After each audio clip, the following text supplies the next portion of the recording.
Bacaan dari kitab Yesaya. Katakanlah kepada orang-orang yang tawar hati, kuatkanlah hatimu, janganlah takut. Lihatlah, Allahmu akan datang dengan pembalasan dan ganjaran. Ia sendiri datang menyelamatkan kamu. Pada waktu itu, mata orang-orang buta akan dicelikkan, dan telinga orang-orang tuli akan dibuka. Pada waktu itu, orang lumpuh akan melompat seperti rusa, dan mulut orang bisu akan bersorak-sorai.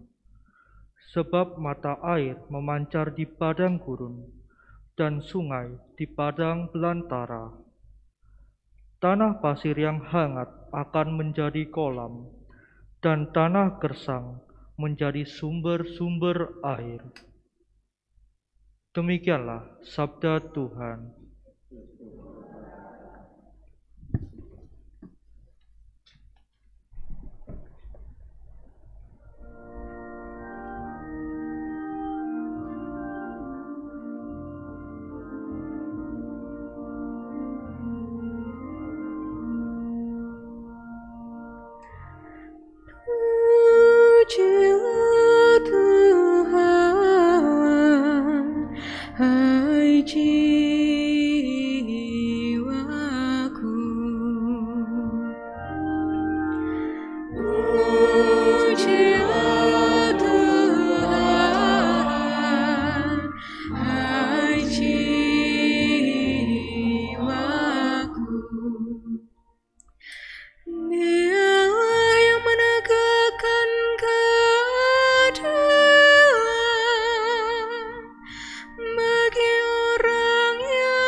Kepada orang-orang yang lapar, Tuhan membebaskan orang-orang yang terkurung.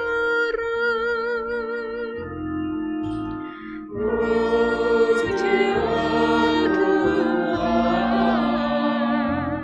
hai jiwaku.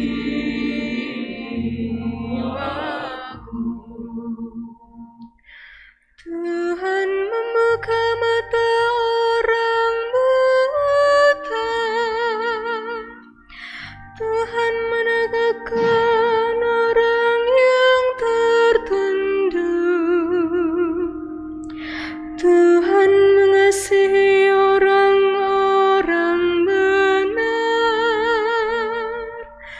Tuhan menjaga orang-orang asing.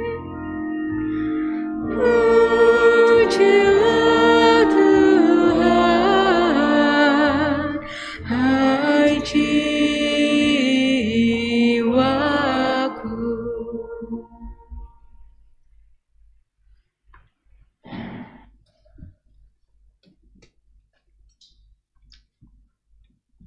Bacaan dari surat Rasul Yakobus. Saudara-saudaraku, sebagai orang yang beriman kepada Yesus Kristus, Tuhan kita yang mulia, janganlah iman itu kamu amalkan dengan memandang muka. Sebab jika ada orang yang memakai cincin emas dan pakaian indah masuk ke dalam kumpulanmu, dan masuk pula ke situ seorang miskin yang berpakaian buruk, dan kamu menghormati orang yang berpakaian indah itu, serta berkata kepadanya, "Silahkan Tuan, duduk di tempat yang baik ini," sedang kepada orang yang miskin itu kamu berkata, "Berdirilah saja di sana," atau "Duduklah di lantai ini dekat tumpuan kakiku." Bukankah kamu telah membuat perbedaan dalam hatimu dan bertindak sebagai hakim dengan pikiran yang jahat? Dengarkanlah saudara-saudara terkasih, Bukankah Allah memilih orang-orang yang dianggap miskin oleh dunia ini untuk menjadi kaya dalam iman dan ahli waris kerajaan yang telah dijanjikannya kepada siapa saja yang mengasihi Dia?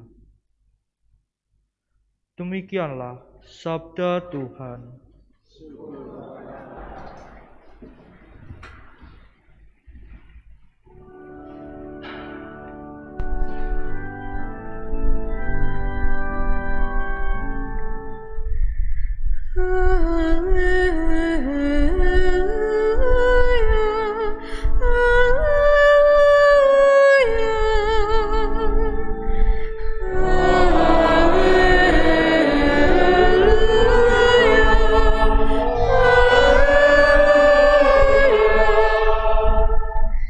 Yesus memberitakan Injil Kerajaan Allah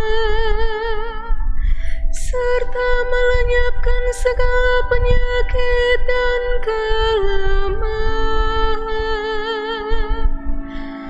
Haleluya, haleluya.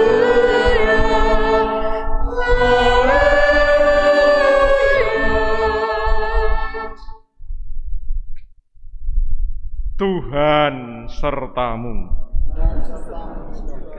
Inilah Injil suci menurut Markus. Dimuliakanlah Tuhan. Bab 7 ayat 31 sampai dengan 37. Pada suatu hari Yesus meninggalkan daerah Tirus dan melalui Sidon menuju Danau Galilea di tengah-tengah daerah Dekapolis. Di situ orang membawa kepadanya seorang yang tuli dan yang gagap dan memohon kepadanya supaya ia meletakkan tangannya atas orang itu.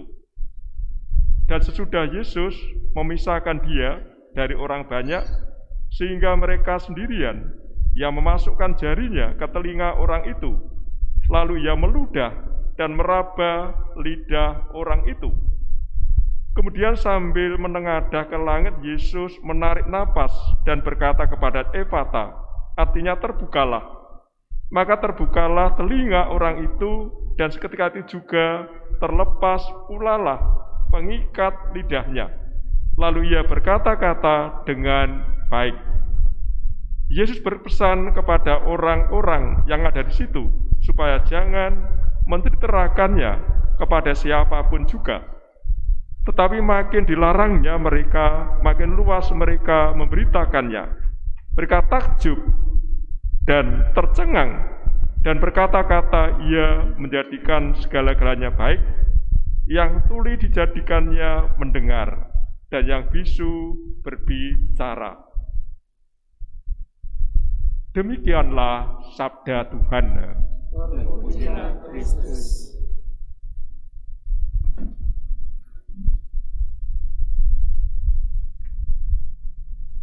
Untuk menangkap pesan Injil yang baru kita dengar tadi, saya bantu dengan 2 pertanyaan. Yang pertama, siapa para pelaku dalam kisah Injil tadi? Pelakunya siapa? Kemudian yang kedua, yakni apa kata kuncinya? Apa kata kuncinya?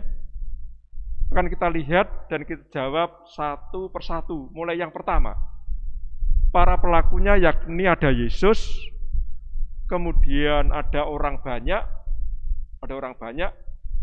Di antara orang banyak itu yakni ada 12 rasul, ada lagi yakni ada orang yang tuli dan bisu. Orang yang tuli sekaligus bisu, itu para pelakunya. Minimal kita ingat 2, ada Yesus dan ada orang yang tuli dan bisu. Kata kuncinya, Yesus menyembuhkan orang yang tuli dan bisu. Yesus menyembuhkan orang yang tuli dan bisu. Kemudian Yesus melarang orang banyak untuk menceritakan kepada orang lain tentang peristiwa penyembuhan. Yesus melarang orang banyak untuk menceritakan peristiwa penyembuhan. Supaya semakin gamblang, semakin jelas, sama masih ada satu pertanyaan. Siapakah Yesus itu? Siapakah Yesus itu? Apa jawabannya? Yesus adalah seorang tabib. Yesus adalah seorang penyembuh. Ini jawab dari pertanyaan, siapakah Yesus itu? Injil hari ini bicara tentang kisah penyembuhan. Kisah penyembuhan. Yakni ada seorang yang bisu dan yang tuli yang dibawa oleh beberapa orang kepada Yesus. Pertanyaannya, siapakah orang itu? Tentang namanya tidak disebut, asalnya juga tidak disebut, orang yang membawa juga tidak disebut, asalnya juga tidak disebut. Tapi yang mau dikatakan bahwa mereka itu adalah orang-orang beriman, baik si sakit maupun juga orang yang dibawa kepada Yesus. Mereka adalah orang beriman. Mereka meminta kepada Yesus supaya menumpangkan tangan di atasnya. Apa tanggapan Yesus? Apakah Yesus mengabulkannya? Ternyata tidak. Justru Yesus menyembuhkan orang yang sakit itu, orang yang bisu dan tuli. Kisahnya demikian. Pada awalnya ia memisahkan dengan orang banyak. Dipisahkan dengan orang banyak. Kemudian Yesus memasukkan jarinya ke telinga orang itu. Kemudian Yesus meludah dan mengatakan terbukalah. Artinya terbukalah yang mengikat lidahnya dan juga yang dari telinga itu. Setelah memegang, masukkan ke telinga, nama Yesus jarinya juga masukkan ke mulut, meraba lidah orang itu. Kemudian orang yang tadinya bisu, yang tadinya tuli, tiba-tiba bisa mendengar dan bisa bicara. Bisa mendengar dan bisa bicara. Tentu melihat peristiwa demikian itu, orang yang hadir, orang banyak tadi, takjub dan heran, dan juga tercengang melihat peristiwa yang luar biasa itu. Siapakah orang ini? Pertanyaannya, siapakah orang ini? Yang di puncak dari kisah Injil hari ini yakni bisa kita ketemukan dalam ayat 37. Yesus menjadikan semuanya, segalanya baik. Yang tuli bisa mendengar, tadinya tuli bisa mendengar, yang tadinya bisu ternyata bisa berkata-kata. Hanya senada bisa kita renungkan dari bacaan yang pertama, yang diambil dari kitab Nabi Yesaya. Pertanyaan, siapa Yesaya itu? Yesaya adalah salah satu nabi besar dalam perjanjian lama. Ada 4 nabi besar, ada Yesaya, ada Yeremia, ada Yesaya, dan ada Daniel. Yesaya dipanggil Allah menjadi nabi tahun 740 sebelum Masehi. 740 sebelum Masehi. Yesaya dalam pewartaannya bicara tentang Al-Masih atau Mesias. Apa dikatakan? Ia bicara tentang Mesias yang akan datang. Bicara tentang cetakan baru. Cetakan baru seperti apa? Cetakan baru itu yakni bumi yang tadinya gersang, yang tadinya kering, akan menjadi bumi yang subur dan hijau. Itu yang dinubuatkan oleh Yesaya berkaitan nantinya setelah hadir Mesias atau Al-Masih. Selain itu, yakni orang buta bisa melihat, orang tuli bisa mendengar, orang bisu bisa berkata-kata, dan orang lumpuh bisa berjalan. Tentang nubuat ini, dari kacamata perjanjian baru, terpenuhi dalam diri Yesus. Terpenuhi dalam diri Yesus itu yang bisa kita renungkan dari bacaan yang pertama tadi. Pertanyaannya, pesan apa untuk kita? Apa yang bisa kita renungkan? Yang bisa kita renungkan pesan untuk kita pada waktu kita dibaptis, atau juga sebelum dibaptis, Kita ini ada orang yang tuli, orang yang tuli dan bisu berkaitan dengan sabda Allah. Tapi dengan sakramen baptis, ternyata telinga kita terbuka, mulut kita terbuka. Kita bisa mendengar firman Allah, sabda Allah, kita bisa bicara berkaitan dengan sabda Allah. Lebih-lebih bulan ini, bulan September adalah bulan kitab suci. Dan minggu pertama adalah minggu kitab suci nasional. Kita diajak untuk merenungkan Yesus sebagai guru dan Tuhan. Santo Hieronymus mengatakan, barang siapa yang tidak mengenal kitab suci tidak mengenal Yesus.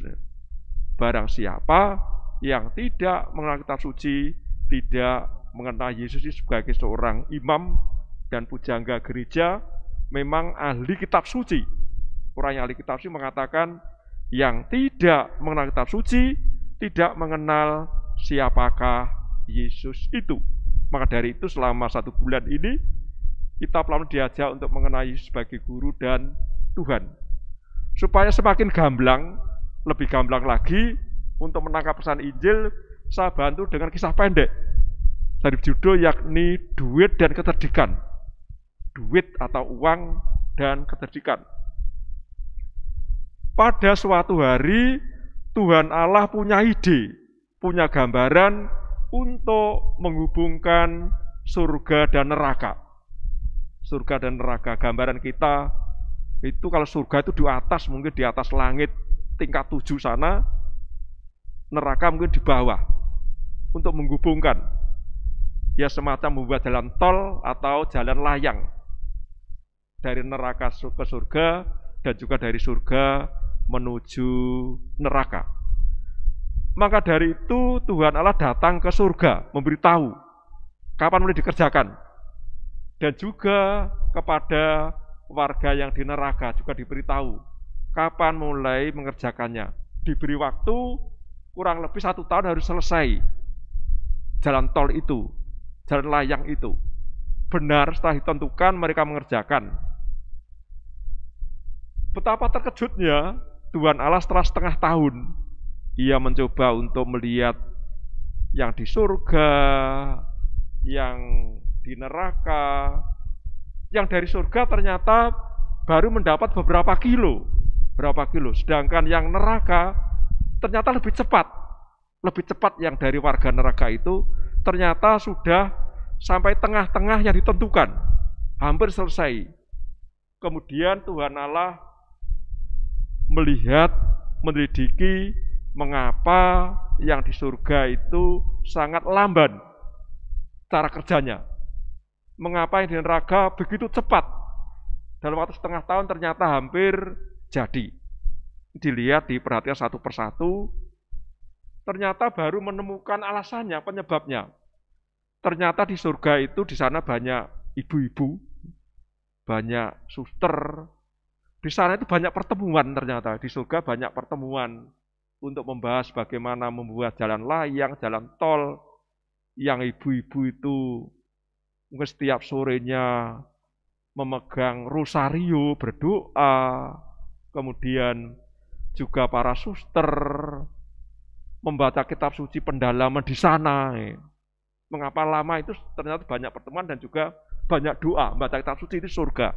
Ceritanya, cerita kata pengkhotbah. Dengan di neraka apa yang terjadi? Bisa cepat.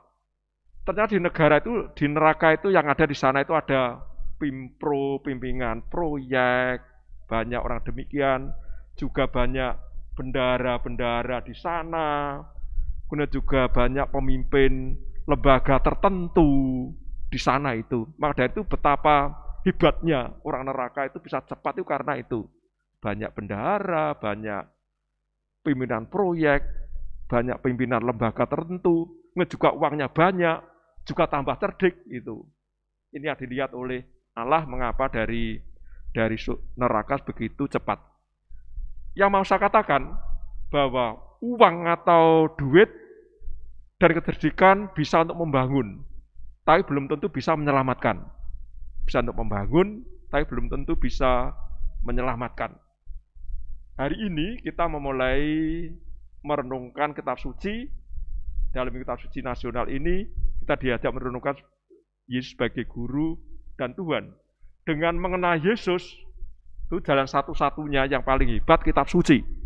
Kata Santo Hieronymus, yang tidak mengenal Kitab Suci, tidak mengenal Yesus. Semoga dengan kenal Yesus, kenal Kitab Suci, itu yang akan membantu kita supaya sampai kepada keselamatan. Pada keselamatan. Yang bisa menyelamatkan kita hanya Yesus. Ini yang bisa kita renungkan berkaitan dengan Minggu Kitab Suci. Berkat Allah menyertai kita semua. Mari kita berdiri, kita ungkap.